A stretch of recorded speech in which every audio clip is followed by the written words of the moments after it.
Bueno, terminados los comentarios sobre el día de hoy y tanto Tisha B'Av y Israel, vamos a comenzar con nuestro encuentro de Reyes y Profetas. Estamos en el capítulo 4 de Shoftim, el libro de jueces. Estamos leyendo la historia de una profetisa, Dbora. No sé si la recuerdan, si alguno tiene buena memoria o tomó apuntes y estuvo estudiando antes de comenzar el encuentro. No lo sé si lo hicieron o no. Acá tenemos en pantalla hasta donde llegamos, más o menos. Si no recuerdo mal, hasta el 9 habremos leído.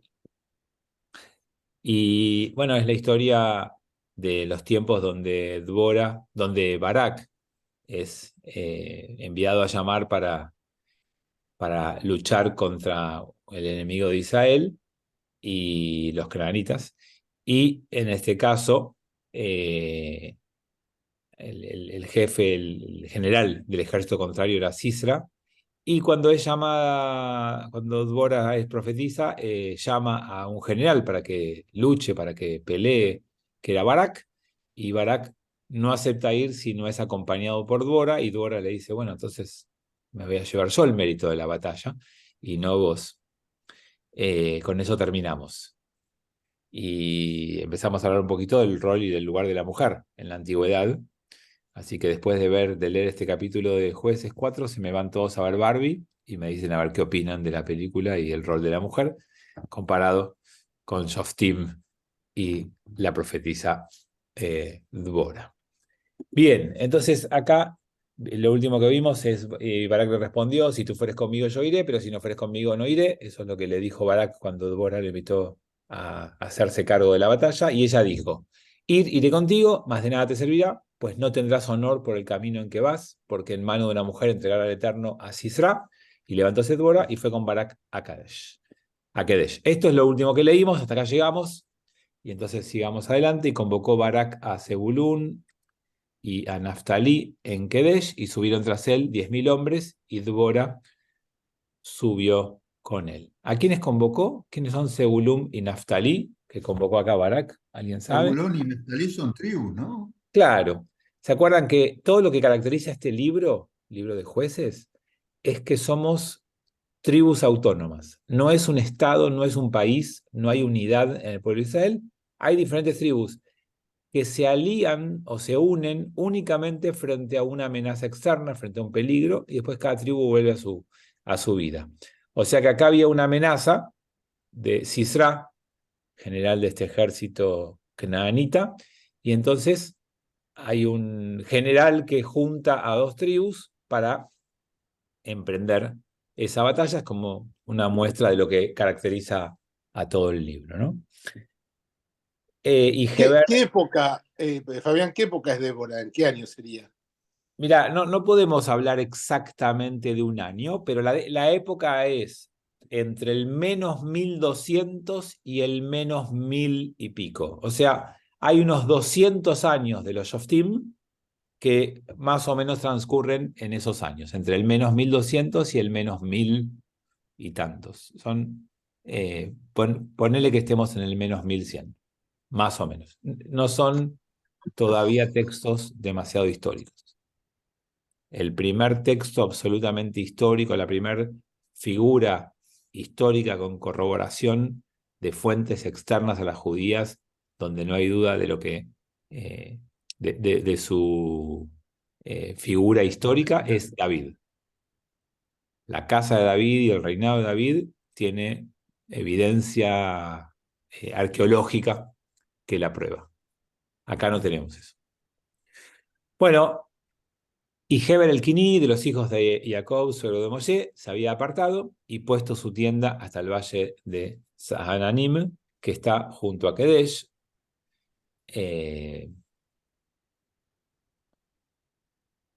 Y le fue dicho a Sisra que Barak, hijo de Abinoam, había subido al monte Tabor. Se prepara la guerra, se viene el combate.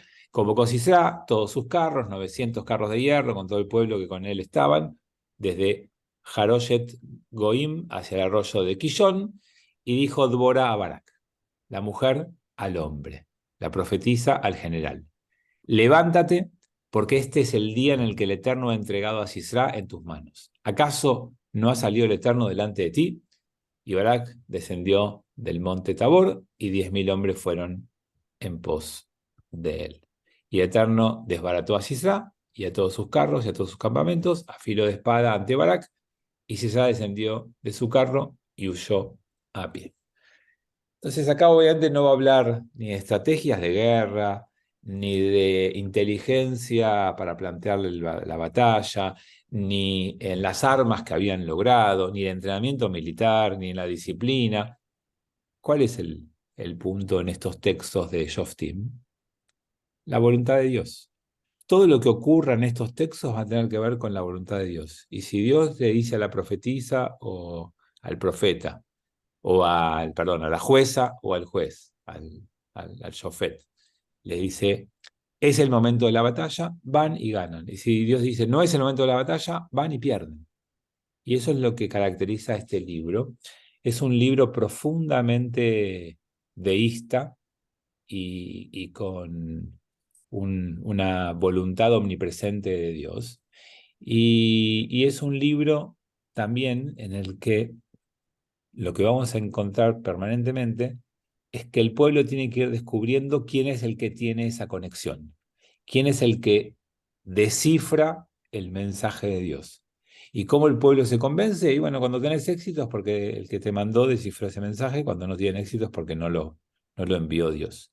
Y vamos a ir viendo, yo se los voy a contar, no vamos a leer todo porque es un libro un poco largo y denso, algunos ejemplos donde eso va cambiando, y eso significa que se empieza a preparar el terreno para una monarquía y un reinado.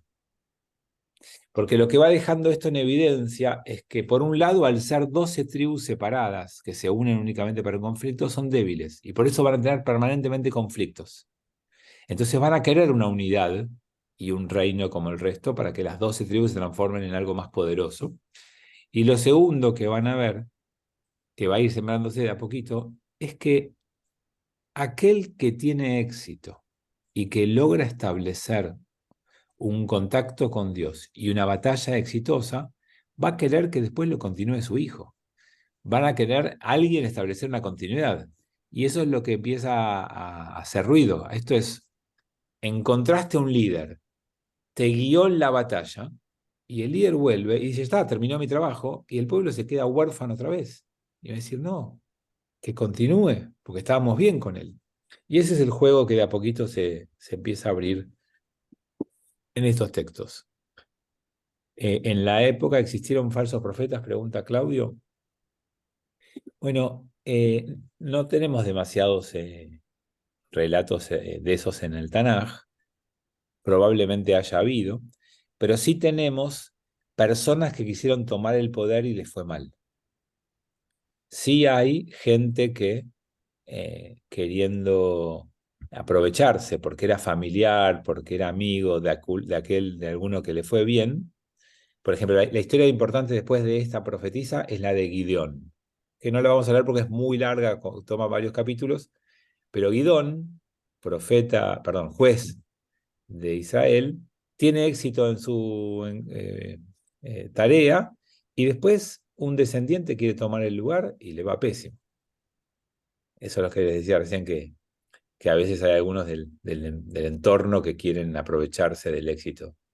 Es como el hijo que quiere dar la fábrica del padre y la funde, ¿no? De vez en cuando tenemos estas situaciones en los libros de los jueces. Pero bueno, en este caso estamos frente a una batalla que fue fácil, que no hay mucho detalle de cómo, no hay una explicación de por qué, simplemente porque Dios estuvo, y huyó Sisra, que era el general del enemigo. Mas Barak persiguió a los carros y al ejército hasta Jaroshet Goim, y todo el ejército de Sisra cayó a filo de espada hasta que no quedar ni uno. Y acá es como la disyuntiva, ¿no? Vos sos el general que está a cargo, Barak. El ejército que vas persiguiendo se va para un lado y vos tenés la tranquilidad que estás ganando y están retrocediendo, y el general se escapa por el otro. ¿A dónde vas?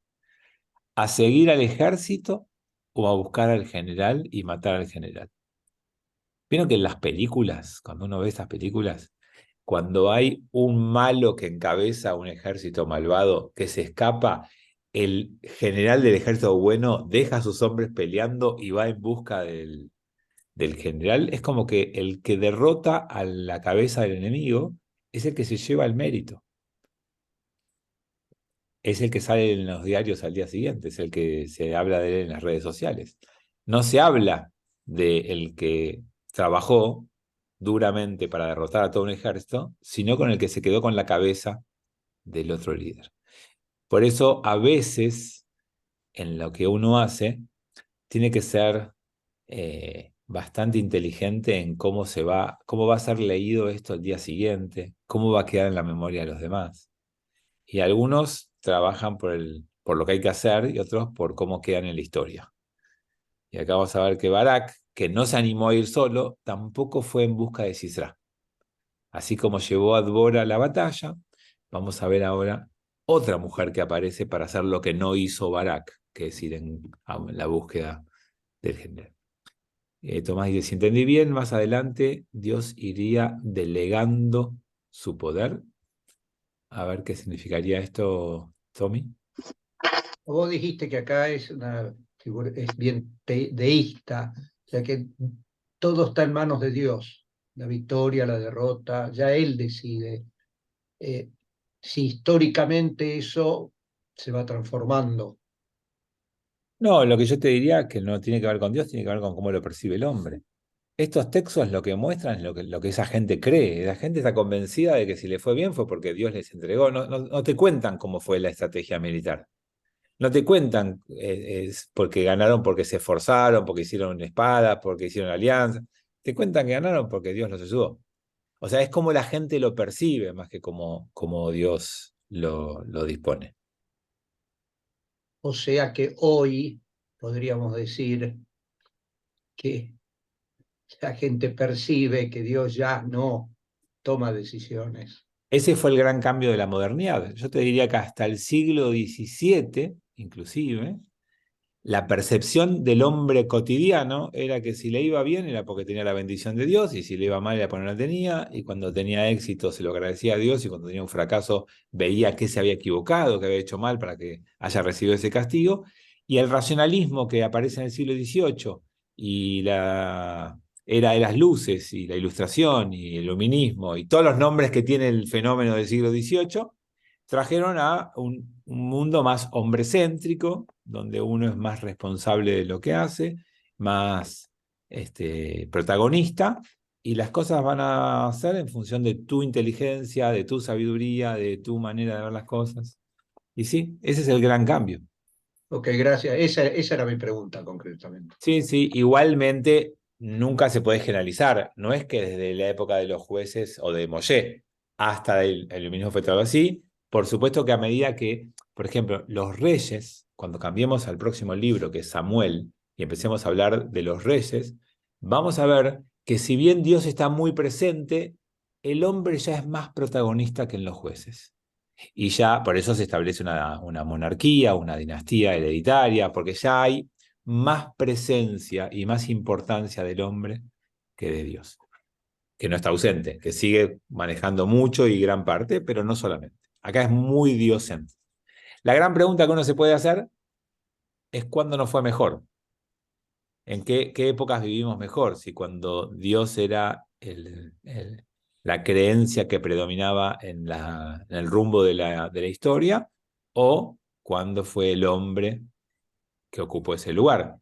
Y una simplificación que no es correcta dice que cuando el hombre jugó a ocupar el nombre de Dios, el nombre no el lugar, cuando el hombre jugó a ocupar el lugar de Dios, se produjo Auschwitz, que eso es el hombre jugando a ser Dios.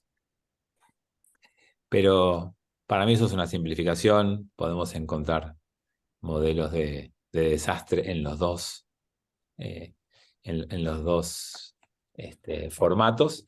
Y me atrevería a decir que cuando creemos que el Dios ocupa un lugar central, en realidad hay algunos hombres que manipulan ese lugar de Dios y toman ese protagonismo. Bueno, sigamos con nuestro relato. Volvamos a Shoftim. Y Sisra huyó a pie a la tienda de Yael, mujer de Heber el Kini, porque había paz entre Javín, rey de Hatzor, y la casa de Heber el Kini. Esto es lo que yo leí antes, que no me detuve porque venía después. Vieron que antes de salir a la batalla dice el 11. Y Heber el Kini, de los hijos de Jabob, o Jabab, suegro de Moshe, se había apartado. Bueno, como que había un tercer pueblo allí que era como neutral y que estaba cerquita. Entonces lo nombraron antes porque allí se escapa Sisra, huyó a la tienda de Yael, mujer de Heber el Kini, donde había paz. Y salió Yael al encuentro de Sisra y le dijo: ven, señor mío, ven a mí, no temas. Y él vino a ella, a la tienda, y ella le cubrió con una manta. Y él le dijo: ruégote me des de beber un poco de agua, pues sediento estoy. Y ella abrió un odre de leche y le dio de beber y lo cubrió. Y él le dijo: párate en la puerta de la tienda, y si alguien viniera y te preguntare diciendo: ¿hay aquí algún hombre? Tú responderás que no. Entonces, fíjense cómo este general de un ejército de, Se de mete en las polleras de ella. sí, y se esconde y Se toma esconde. leche y Sí. lo tienen que cubrir con una manta. O sea, esto es una enseñanza fantástica del ser humano. Por momentos nos sentimos todos poderosos y por momentos podemos quedar como un bebé. El ser humano tiene mucho de esto. Y olvídense de la figura hombre-mujer un ratito, porque obviamente en aquel momento había mucho del tema de género, pero hoy podemos pensar en lo mismo. Vos te sentís fuerte, que te va bien, que las cosas te salen, que vos tenés capacidad, fuerza, convicción, inteligencia, no importa, la virtud que quieras y te va bien. Y de repente tenés un fracaso y te cuestionás todo y te sentís de vuelta un bebé. Y vieron que algunas personas se ponen hasta incluso en posición fetal, como que vuelven dentro del útero de la madre, que cuando están así, como derrotadas, como que les fue mal, como que algo no funcionaba, es como volver a ese espacio. Y acá lo mismo, se acostó, lo taparon, le dieron leche. Es la imagen que nos pasa a todos cuando nos salen algunas cosas seguidas mal y nos sentimos que queremos volver a ese momento donde nuestra mamá nos protegía, donde nos alimentaban y nos daban todo, porque nosotros por nosotros mismos ya no lo podemos hacer, no real, sino imaginario. Uno se siente así, ¿no?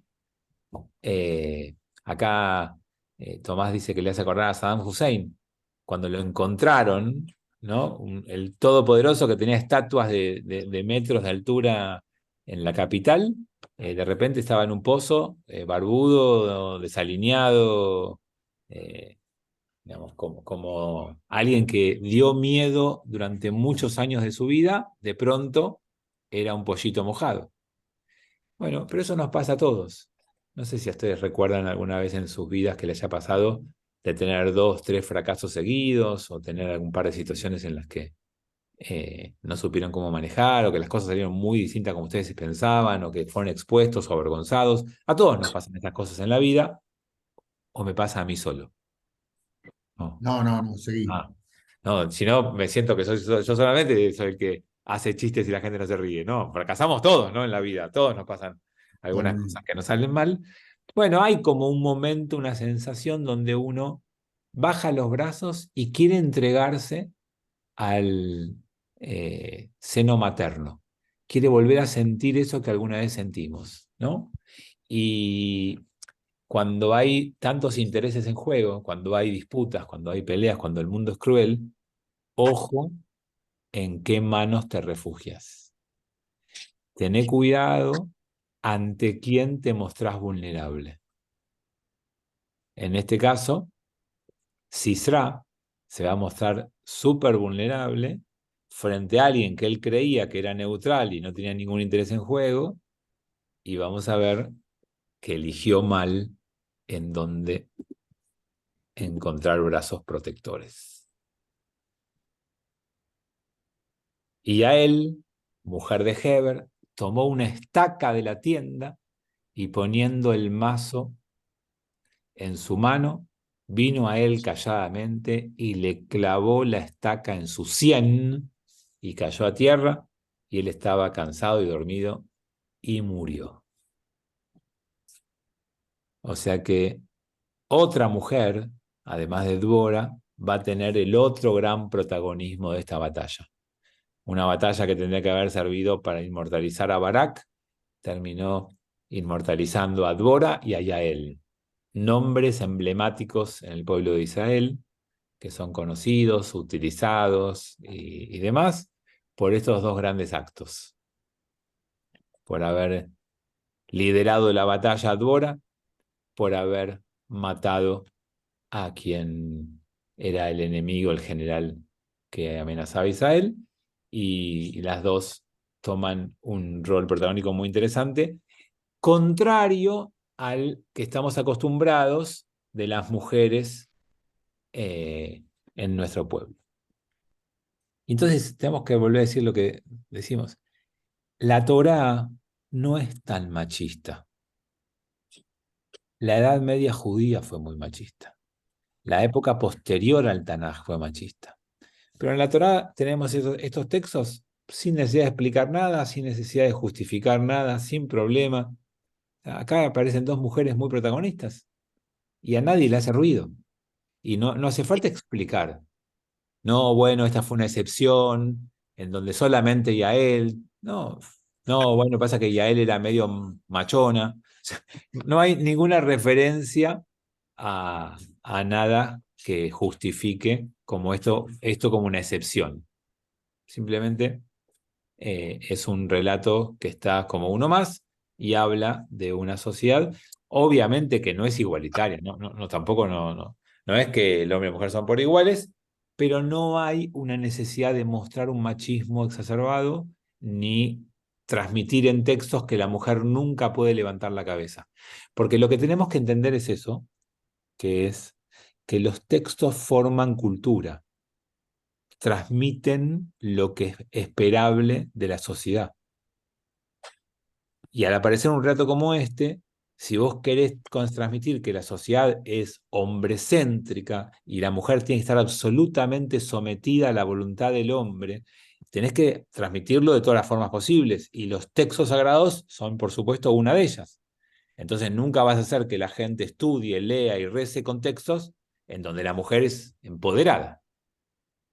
Por lo tanto, esto muestra que no hay una intencionalidad de, a través de los textos, hacerle a los hombres creer que solamente ellos son los poderosos y a las mujeres hacerles creer que ellas nunca pueden levantar la cabeza, opinar o liderar. Esto lo muestra. Bien. Y Barak perseguía a Sisra, y a él salió a su encuentro y le dijo: ve y te mostraré al hombre que tú buscas. Y él vino hacia ella, y aquí que Sisra yacía muerto con la estaca en la sien. Y no solamente que la mujer es puesta como heroína, sino que el hombre es un pots. No sé si conocen latín, pero es un pobre tipo que no encuentra a su rival, que necesita a la mujer que le diga: vení, vení, pibe, vení que yo te muestro dónde está. Y no tiene problemas el texto en hacerlo pasar de esa manera. Y Barak estaba por ahí perdido, viendo dónde encontraba al general, no tenía la menor idea dónde encontrarlo, y a él le dice: vení, yo te muestro. O sea, es muy fuerte este relato que está inserto acá, y en un libro donde pronto vamos a leer la historia de Sansón, Shimshon, y vamos a ver que ahí también hay una mujer muy protagonista, y una mujer que es la única que puede vencer y derrotar a un hombre fuerte, y bueno, ya hablaremos un poco de eso, para mostrarnos que los textos no son todos tan machistas en la misma dirección. También la importancia de Miriam y su fortaleza. Hablamos de la hermana de Moshe, Claudio, ¿sí, no? Sí, Miriam también tiene un lugar, pero si miramos en detalle, el lugar de Miriam, cuando cuida al hermano es como una especie de lugar materno, cuando el bebé es arrojado, y después es el lugar de la alegría, el baile, la felicidad. En los textos directos no tiene un gran protagonismo Miriam, ¿no? Y después aparece hablando mal de Moshe.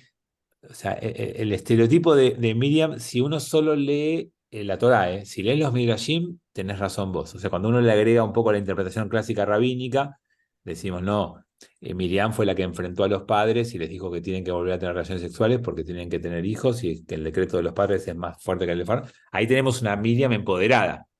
Pero esa Miriam empoderada es de los relatos rabínicos, no es de lo otro, ¿no? No es de la Torá directamente. Chao, Ernesto. Bueno, dicho esto de nuevo del lugar del hombre y la mujer, volvemos al relato.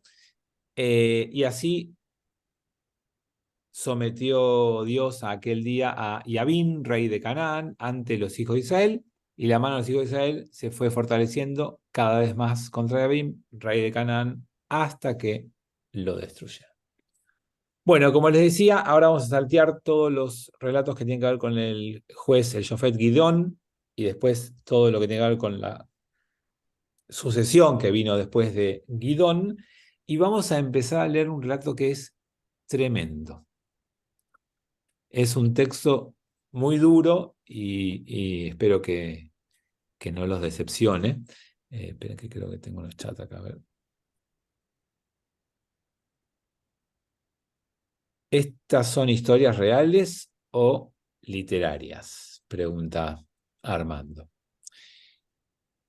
A ver, vamos a volver acá un segundo.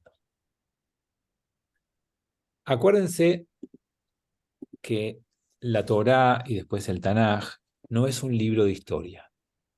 Es un texto de enseñanza de vida. Es una búsqueda de regular el comportamiento social, darnos herramientas para crecer con valores, aprender a construir vidas sanas, familias fructíferas, para tener bienestar, para estar en armonía. Esa es la búsqueda del Tanaj. En ese sentido, Armando, son textos reales en esa búsqueda. Ahora, si la pregunta es si hubo una persona que se llamó Yael y que esa persona Yael esperó escondida, si pasó eso, tal cual, no lo sabemos. Cuando yo digo que no es histórico, no digo que es falso, no digo que es inventado, digo no hay evidencia histórica, independiente, arqueológica o fuentes de otro pueblo que puedan garantizar que esto que está acá narrado pasó tal cual aquí está narrado. Eso no lo podemos afirmar, ni que sí, ni que no.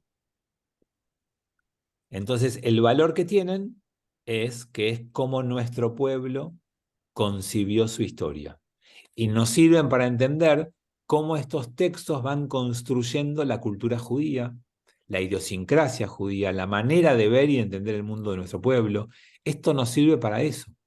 ¿Y cuál es el mensaje de nuestros sabios de cómo ellos veían la vida y qué nos puede servir y recomendar para nuestra vida hoy?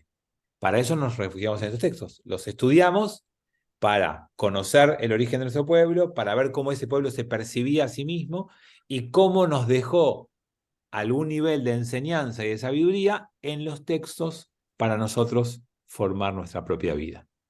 En algunos casos, para que eso marque nuestra vida, porque para algunos nos acercamos a la Torá con la búsqueda no solamente de inspiración, sino de un encuadre de vida.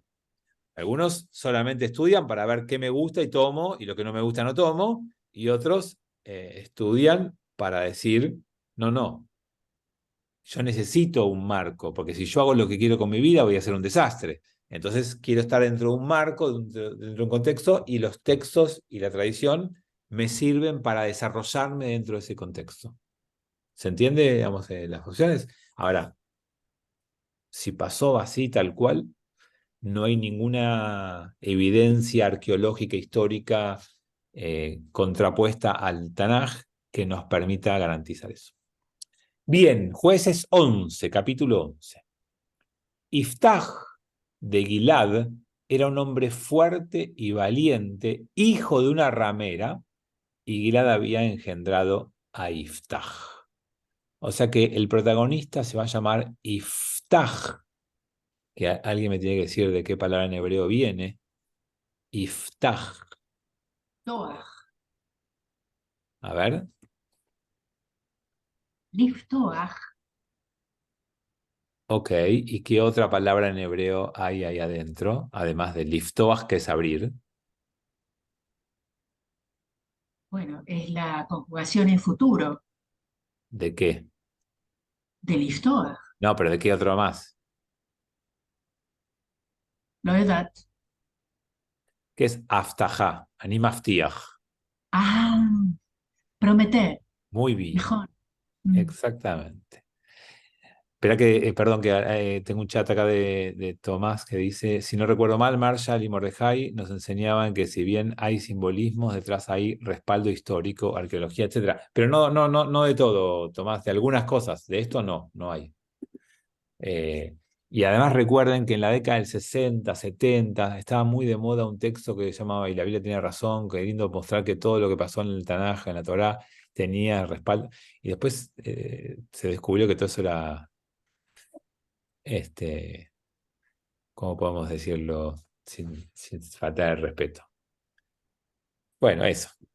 Bueno, volviendo a esta cuestión, acá va a haber una promesa en juego. Ya hay una alerta muy fuerte de que tenemos que leer este texto encontrando la promesa, pero además una personalidad, un personaje muy complejo, porque fíjense cómo lo describe. Por un lado, fuerte y valiente, pero hijo de una ramera. O sea que Gilad tuvo una ramera como esposa o una ramera a la que fue una sola vez y tuvo un hijo. Y ese hijo va a ser el protagonista de alguna promesa que tenga algo que ver con lo que va a pasar. Y la mujer de Gilad le había parido hijos, los cuales, cuando fueron grandes, echaron a Iftach diciéndole, no heredarás en la casa de nuestro padre porque tú eres hijo de otra mujer. Y acá se agrega algo más complejo a esa conformación familiar. No solo que la mamá era una prostituta, sino que el hombre estaba casado con otra mujer y tenía otros hijos. Entonces nace el ilegítimo, el hijo de una mujer que no era la esposa, pero que además era prostituta, o no, o capaz que era la manera en que la llamaban. Tal vez la esposa de Gilad dijo, esta mujer es una prostituta, porque me robó al marido o porque me hizo engañar, me engañó con ella. No sabemos, pero estamos hablando de la conformación de una familia disfuncional. Y cuando hay una familia disfuncional, hay que saber que después va a haber algún tipo de problema, va a haber algo que no va a estar transitando los carriles correctos, acá va a haber algún problema importante y ya está, este nivel de detalle de cómo se conforma esta familia, ya nos hace una alerta. Pero este Iftach tiene una virtud que aquella época valoraba mucho y necesitaba frente a situaciones conflictivas, y era que era fuerte y valiente. Y esas son las características de todos los que son shoftim. Para ser shofet, para ser juez, y era hacer frente a una amenaza externa. Y para hacer frente a una amenaza externa, tenés que ser fuerte y valiente, si no, no podés. Todo aquel que ocupa un lugar de liderazgo en estos tiempos de Israel es no porque eran sabios, inteligentes, no porque eran carismáticos, era porque eran fuertes. También seguramente eran carismáticos para transmitir fuerza a otros. Pero el primer punto indispensable para ocupar ese lugar tenía que ver con esa característica. Entonces acá tenemos a alguien que creció en una familia disfuncional y que tiene la característica que en esta época más valora. Como la historia de Evita. ¿En qué sentido, Armando? La historia de Evita, que era prostituta. Evita era hija de una costurera y el Sí. papá era de la aristocracia. Ah, ok, que hay un papá. Ok, ahora entendí. Gracias. Y la familia de Evita la evitó, la echó porque era hija de una, digamos, por decir, de una prostituta, era hija de una costurera muy pobre, y bueno, la historia después la conocemos. Sí, sí, sí. Gracias. También es posible que por su origen se tuvo que hacer fuerte y valiente, probablemente eso tuvo que haber influenciado, es muy posible. Y este hombre fuerte y valiente es echado por sus hermanos.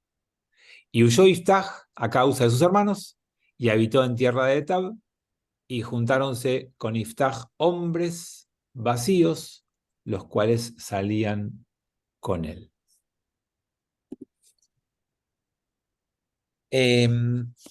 La Torá no cuenta, o el Tanaj en este caso, no cuenta cosas que no van a tener relevancia, ¿no?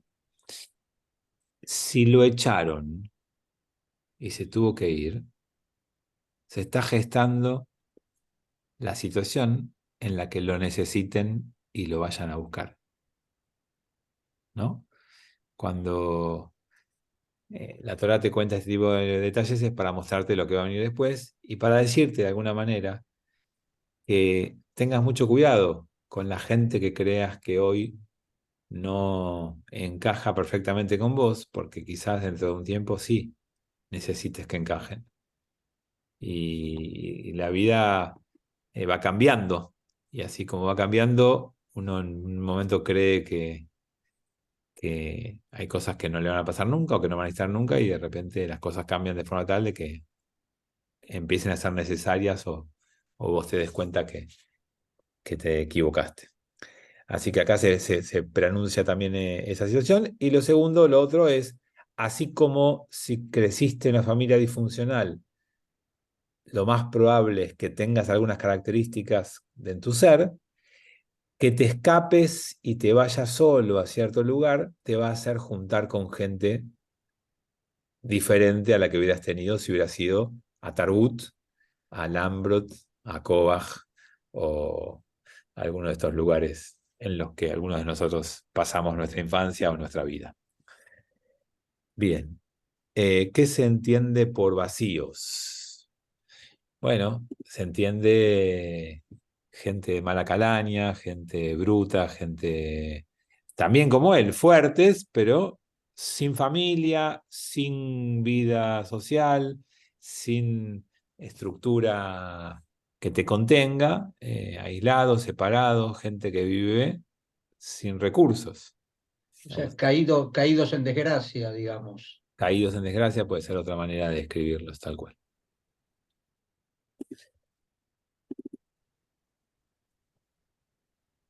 Y sucedió después de un tiempo que los hijos de Amnón guerrearon contra Israel. Y fue cuando los hijos de Amnón lucharon contra Israel, los ancianos de Gilad fueron a buscar a Iftaj de la tierra de Tob.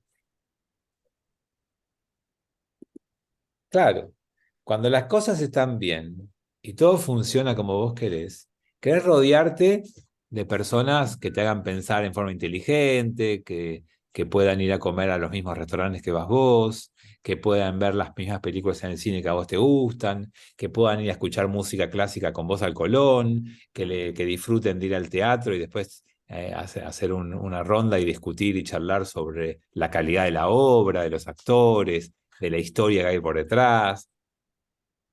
Pero cuando se va todo al diablo y hay que sobrevivir y hay que preocuparse por otras cosas, ya no tenés la misma búsqueda. Ahora necesitas gente que te defienda, gente fuerte, gente valiente, gente que pelee. Claro, cambió tu situación y el contexto que te rodea. Entonces, quien en la sociedad tranquila era despreciado, en la sociedad violenta que necesita una guerra, es valorado. Y fíjense cómo la situación o el valor utilitario de la persona es tan a veces evidente en la vida de la gente. ¿Cuántas personas valoramos a los demás en función de la utilidad que le podemos dar en el momento en el que estemos? Debe haber tiempos en donde uno desprecia a los que trabajan en la burocracia del gobierno porque creen que no se merecen el lugar, no lo ganaron, porque están ahí y tienen estabilidad pública y no compiten y son parásitos del Estado. Y después el gobierno se transforma en un gobierno que pone normativas a todo y hace falta un contacto para que te ayude. Y esa persona que estaba en el gobierno y que vos no valorabas, de repente, ay, qué bueno que te conozco, menos mal que somos amigos, a ver si me puedes dar una mano. Digamos, es increíble cómo va cambiando a veces la opinión del otro en función de la utilidad en el contexto en el que uno se encuentra. Por eso cuando sientas que alguien se te acerca porque de repente es útil que vos estés cerca de él, tené cuidado. Y cuando alguien se te aleja porque de pronto dejaste de ser útil en el entorno en el que está, no te preocupes. Es mejor que te pasó eso. Y tratemos nosotros nunca de medir al otro por la utilidad que podemos obtener de él. Armando. Creo que el Pirkei de Avot dice, no desprecies a persona o cosa alguna, que toda persona y toda cosa tiene su momento y su lugar. Creo que dice eso, ¿no? Sí, eso es un texto judío de Pirkei Avot. Y todos tenemos un momento donde se supone que estamos preparados para ese momento, o somos los más aptos para ese momento. Pero, digamos, en la vida uno construye relaciones distintas. No podés ser íntimo de todos. No podés tener con todos una relación yo-tú, en términos de Buber, de amor, entrega y incondicionalidad. Pero de ahí a que el resto sea simplemente alguien que te pueda servir para algo y estás cerca mientras te sirve y te alejas cuando deja de servirte, hay una diferencia enorme, hay un montón de grises en el medio y hay que encontrar, obviamente, la posibilidad de construir esas relaciones más auténticas, más transparentes, más sanas y no utilitarias. Y no 100% utilitarias. Esperen que tengo un par de chats más, a ver qué más dicen los chats.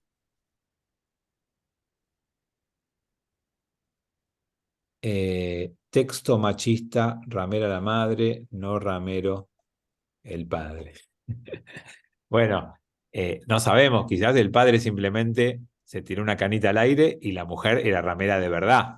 O tal vez la mujer era simplemente una mujer que se dejó seducir por un hombre casado y la catalogaron de ramera. ¿Puede ser que tengas razón? Pues no sabemos. O sea, hay ahí algo que podría ser leído de las dos maneras. Cualquier parecido con la situación actual ante la proximidad de las elecciones es pura coincidencia. ¿Alguno tiene algún amigo que esté a punto de tomar un cargo? Preséntemelo. No. Bueno.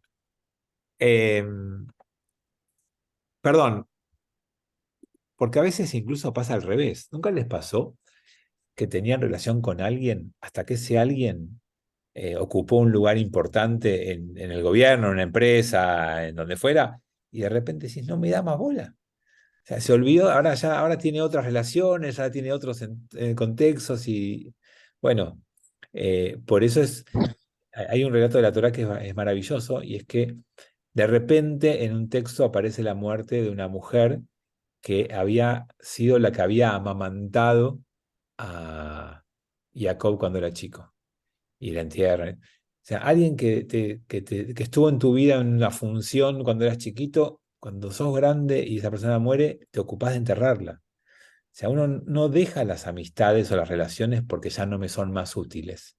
Uno no se olvida de la gente que estuvo con uno en momentos importantes porque pasó el tiempo y ahora ya no la necesito. O sea, si vos formaste parte de mi vida en algún momento importante de mi existencia, tengo hacia vos una continuidad en la relación.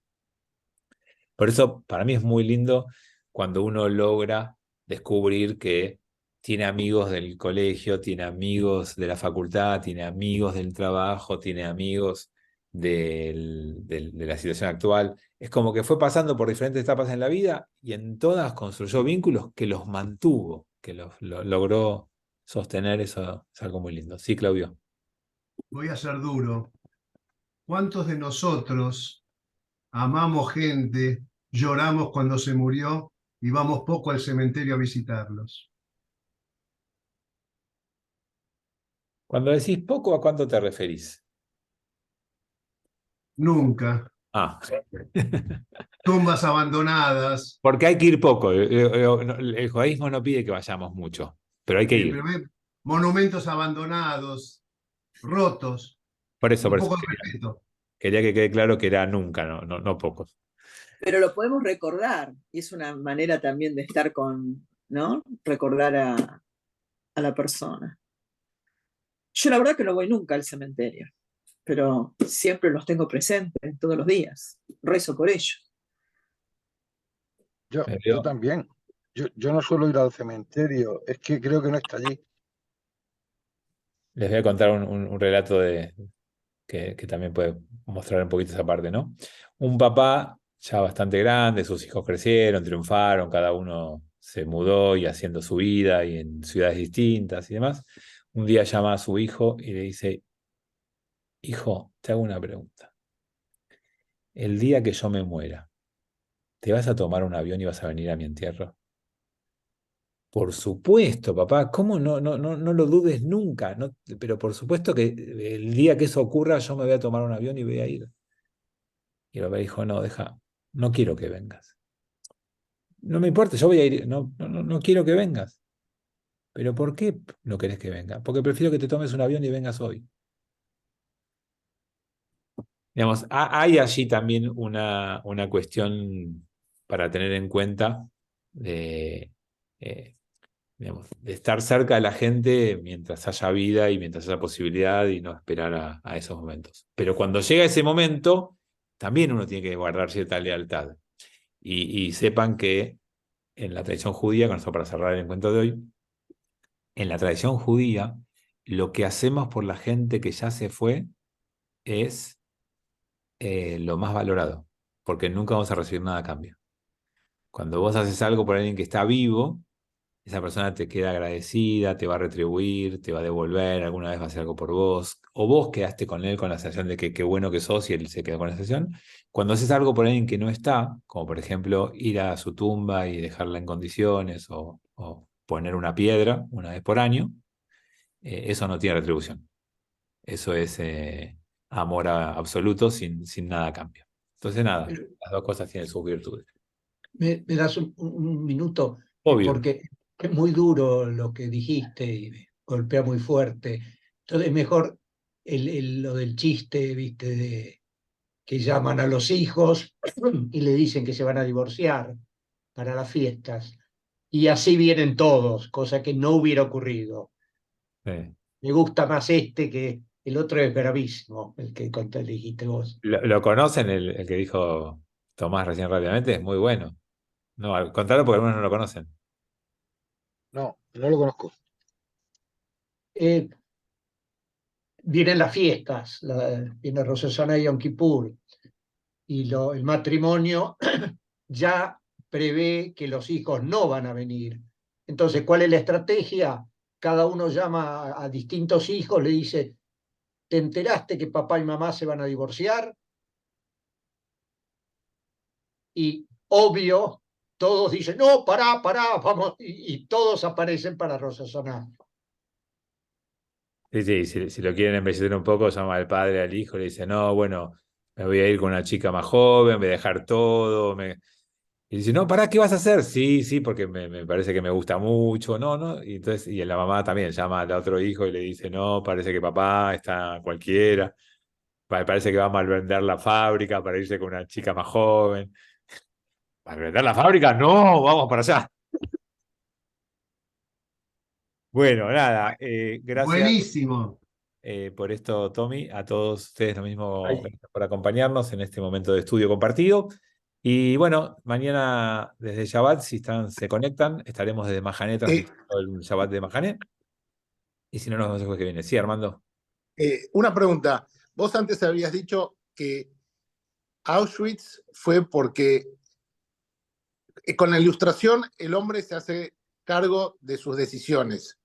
Y Auschwitz es porque el hombre se pone en el lugar de Dios. Dije que No, no algunos entendí dicen eso. ¿Cómo? ¿Cómo? Digo que algunos dicen eso, no es que yo digo eso. Pero, ¿cuál es el punto, digamos? Uno, si se hace cargo, se hace responsable de sus decisiones. ¿Está ocupando el lugar de Dios o es lo que uno debería hacer? No. Es la pregunta. Uno ¿Cuál es juega, el punto medio? ¿Cuál uno es el punto juega, medio? uno juega a ser Dios no cuando se hace cargo de sus decisiones, cuando siente que tiene el poder de decidir sobre la vida de los demás. Ese es el que ocupa el lugar de Dios. Cuando vos te haces cargo de tus decisiones, estás jugando a ser humano. La Torá te dice que te hagas cargo de tus decisiones, te hace ser responsable. De hecho, el primer gran problema del ser humano es que comió un fruto prohibido y cuando Dios le dijo ¿qué hiciste? Adán dijo, fue ella, la mujer que vos me diste. Esa es la gran transgresión. No haber comido del árbol del fruto prohibido, sino no hacerte cargo de tus decisiones. Entonces, hacerte cargo de tus decisiones es parte del ser humano, es parte de lo que la Torá espera de vos. Cuando vos jugás con la vida de los demás, a ver quién vive y quién no vive, es cuando ocupás el lugar de Dios. Pero en la vida cotidiana de todos nosotros, ¿en qué momento estamos decidiendo sobre la vida de los demás? Porque No, no es que vamos a matar gente. no, pero espera, eso fue lo que hizo el nazismo, por eso dije eso, el nazismo llegó a ese punto. Cuando vos al otro no lo considerás un ser humano digno de el respeto, porque está hecho a imagen y semejanza de Dios, porque es como vos, porque en esencia es igual a vos, sino que uno se cree superior al otro, uno está cayendo en sacarle la esencia divina al otro, y aunque no lo mates, quizás no lo respetes o quizás lo pases por encima en otros sentidos, no literal. Y eso es un poco olvidarte que existe un Dios y que todos tenemos el mínimo respeto, que nos merecemos un mínimo respeto. ¿Se entiende lo que digo? Si vos al otro lo destratás con una falta tal de respeto que lo haces sentir que ni siquiera llega a la categoría humana, estás ocupando un lugar o estás sacando a Dios del lugar que tiene, que es ayudarnos a todos a convivir creyendo que todos tenemos esa misma esencia divina. Y podemos tener diferencias, podemos ser distintos, podemos pensar muy diferente. Podemos incluso decir, ¿sabes qué? Yo con vos no quiero tener relación porque somos muy distintos. Pero otra cosa es que yo te falte el respeto, te ignore, te haga, digamos, menos que humano en mi manera de tratarte y de referirme a vos. Ahí es donde quitamos a Dios de este mundo, en esos términos que me planteas vos. Bueno, amigos, Shabbat Shalom para mañana. Nos vemos la semana que viene. Gracias, Shabbat Shalom. Gracias. Adiós. Chau. Adiós. Gracias. Gracias. Gracias.